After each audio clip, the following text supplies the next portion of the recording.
नमस्कार। अयोध्या कांड के कथानक का वैशिष्ट्य भाग 4। पिछले भाग में हमने देखा था कि वशिष्ठ मुनि भरत और शत्रुघ्न को अयोध्या लाने के लिए दूत भेजते हैं। यहीं से भरत चरित्र प्रारंभ होता है। ऐसा पावन चरित्र जो अनुपम है, अद्वितीय है तथा भरत को भातृ स्नेह, त्याग और भाई भक्ति के उस उच्चतम शिखर बिंदु तक पहुंचा देता है जिसका दृष्टांत विश्व साहित्य में दुर्लभ है। जिस दिन से अयोध्या में अनर्थ और उत्पात प्रारंभ हुआ, उसी दिन से भरत को अपशकुन दिखाई देने लगे। वह रात दिन माता पिता और बंधुओं की चिंता में शोक संतप्त रहने लगे। इसी बीच उन्हें गुरु वशिष्ठ का तुरंत अयोध्या आने का संदेश मिला। वह तीव्र गतिगामी अश्व पर आरूढ़ होकर शत्रुघ्न समेत अयोध्या के लिए प्रस्थान कर देते हैं।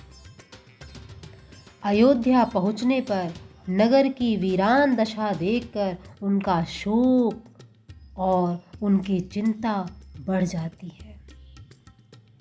राजमहल पहुंचने पर जब उन्हें माता कैकेयी द्वारा पिता की मृत्यु और श्री राम लक्ष्मण सीता के वनगमन का समाचार मिलता तथा समस्त दुर्घटना के मूल में वह स्वयं को हेतु पाते हैं, तब वह हतप्रभ और स्तब्ध रह जाते हैं। वह तुरंत माता कौशल्या के समक्ष स्वयं को निर्दोष सिद्ध करने का प्रयास करते हैं। पिता दशरथ का समुचित अंतिम संस्कार करते हैं और गुरु वशिष्ठ, माता कौशल्या, सचिवों तथा सभासदों के द्वारा शासन भार ग्रहण करने के आग्रह को पूर्णतः ठुकराकर श्री राम को अयोध्या वापस लाने का दृढ़ संकल्प करते हैं। जाऊं राम पह आयसु देहु, एक ही आंक मोर हित एहु। उनके इस निश्चय की सर्वत्र प्रशंसा होती है। वह सभी के प्रीति भाजन बन जाते हैं तथा गुरु वशिष्ठ सभी माताओं, सचिवों और प्रमुख स्वजनों परिजनों समेत चित्रकूट के लिए प्रस्थान करते हैं। यह है भरत चरित्र के अनुपम त्याग, भातृ स्नेह और अपूर्व शील की कहानी। इसके पश्चात चित्रकूट सभा का वह प्रसंग आता है जो आध्यात्मिक, सांस्कृतिक, धार्मिक और पारिवारिक आदर्शों की दृष्टि से अनुपमेय है। इस सभा में नीति, स्नेह, शिष्टाचार, सदाचार, विनय, शील, त्याग आदि के मध्य जो धर्म ज्योति विकीर्ण हुई है, उसकी दिव्य प्रभा से समस्त विश्व आलोकित है। आचार्य रामचंद्र शुक्ल ने इसकी महिमा का उद्घाटन करते हुए लिखा है कि रामचरितमानस की यह सभा एक आध्यात्मिक घटना है। धर्म के इतने स्वरूपों की एक साथ योजना, हृदय की इतनी उदात्त वृत्तियों की एक साथ उद्भावना तुलसी के विशाल मानस में ही संभव थी।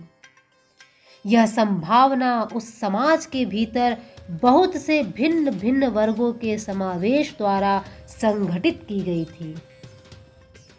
राजा और प्रजा, गुरु और शिष्य, भाई और भाई, माता और पुत्र, पिता और पुत्री, श्वशुर और जामात्री, सास और बहू, क्षत्रिय और ब्राह्मण, शूद्र एवं सभ्य असभ्य के परस्पर मानवीय संबंधों को तुलसी ने विस्तार पूर्वक विविध प्रसंगों में चित्रित किया है। नागरिक तथा ग्रामीण सभी का संबंध एक ऐसे धरातल पर किया है जिसमें बहुजन हिताय बहुजन सुखाय की ध्वनि झंकृत होती है। चित्रकूट सभा को पूर्णता प्रदान करने के निमित्त तुलसीदास ने वहाँ महाराज जनक का पूरे समाज समेत आगमन दिखाया है। यह प्रसंग न तो वाल्मीकि रामायण में है और न अध्यात्म रामायण में। यह गोस्वामी जी की मौलिक उद्भावना प्रतीत होती है। चित्रकूट में जनक का आगमन कई दृष्टियों से महत्वपूर्ण है। अयोध्या में इतनी बड़ी दुर्घटना हो गई, इतना अनर्थ हो गया, और राम तथा भरत दोनों के ससुर महाराज जनक को इसकी सूचना न मिली हो, यह कदापि संभव नहीं है। और सूचना मिलने पर महाराज जनक की क्या प्रतिक्रिया हुई होगी, यह जानने की उत्कंठा राम कथा के प्रत्येक पाठक के मन में उठना स्वाभाविक है। गोस्वामी जी ने इस प्रसंग का समावेश करके जहाँ एक ओर उस जिज्ञासा का समाधान किया है, वहीं दूसरी ओर चित्रकूट में महाराज जनक की उपस्थिति दिखाकर श्री राम के साथ ही भरत के निर्मल चरित्र को और दिव्य स्वरूप प्रदान किया है। इस प्रसंग में 3 दृश्य विशेष रूप से उल्लेखनीय है। पहला, अवध मिथिला राजमहिषी सम्मेलन, दूसरा सीता चरित्र, और तीसरा जनक द्वारा भरत का शील निरूपण। चित्रकूट में मिथिला वासियों के आगमन के 4 दिन बीत जाने पर महाराज जनक की पत्नी सुनैना अन्य रानियों के साथ शोक संवेदना व्यक्त करने हेतु माता कौशल्या के आवास पर आती है। सुनैना जी पट्टराज महिषी थी। उनके साथ महाराज जनक के भाई कुशध्वज की पत्नी तथा 8 सौतेले भाइयों की पत्नियां भी आई थीं। इस अवसर पर महारानी सुनैना और कौशल्या तथा सुमित्रा में जो संवाद होता है, वह तीनों देवियों के पावन चरित्र को उद्घाटित कर देता है। देवी सुनैना ने सभी को धीरज बंधाते हुए कहा, सिय मातु कह विधि बुद्धि बाकी, जो पय फेनु फोर पविटाकी। इसके उत्तर में सुमित्रा देवी ने कहा, सुनि ससोच कह देवी सुमित्रा, विधि गति बड़ी विपरीत विचित्रा। जो सृजि पालई हरई बहोरी, बाल केलि सम विधि मति भोरी। और कौशल्या ने सभी को निर्दोष बताते हुए उत्तर दिया, कौशल्या कह दो सुन काहू, कर्म विबस दुख सुख क्षति लाहू। कठिन कर्म गति जान विधाता, जो शुभ अशुभ सकल फल दाता। यहाँ यह द्रष्टव्य है कि इस सभा में कैकेयी भी उपस्थित रही होगी। उस पर क्या बीत रही होगी, किंतु वह मौन है। दूसरा दृश्य है जनक रनिवास के वापस आने का। वापस आते समय महारानी सुनैना अपनी पुत्री सीता को भी साथ ही लेते आई थी। मातृगृह के परिजनों से सीता जी यथा योग्य अभिवादन प्रणाम करके भेंट करती हैं। सीता जी को तापस वेश में देखकर परिवार के सभी लोग बहुत दुखी होते हैं, किंतु महाराज जनक परम आह्लादित हैं। उन्हें इस बात का गर्व और गौरव है कि उनकी पुत्री ने पति का अनुकरण करके दोनों कुलों की मर्यादा और कीर्ति को पावन बना दिया है। तापस वेश जनक सिय देखी, भयउ पेमु परितोषु विशेषी। पुत्री पवित्र किए कुल दोऊ, सुजस धवल जगु कह सबको। और यहीं पर जनक नंदिनी सीता के अपूर्व मर्यादित आचरण का एक और उदाहरण मिलता है। वह सभी से भेंट कर चुकी है, सुख दुख की चर्चा हो चुकी है। अब सीता जी सोचती हैं कि रात्रि में यहाँ शयन उनके लिए सर्वथा अनुचित और अमर्यादित होगा। पति भूमि पर शयन करे और वह यहाँ राजोचित व्यवस्था में सुखपूर्वक विश्राम करे, यह पतिव्रता नारी धर्म के सर्वथा प्रतिकूल है। किंतु वह अपनी इस मानसिक व्यथा को व्यक्त भी नहीं कर सकती। कहत न सिय सकुचि मन माही, यहाँ बसब रजनी भल नाही। शील और संकोच का यह द्वंद्व पूज्य सीता को आदर्श पतिव्रता नारियों की शिरोमणि बना देता है। इसी संदर्भ में तीसरा दृश्य है सीता की विदाई के पश्चात महाराज जनक सुनैना संवाद। इस अवसर पर जनक जी ने भरत जी को प्रशंसा की है।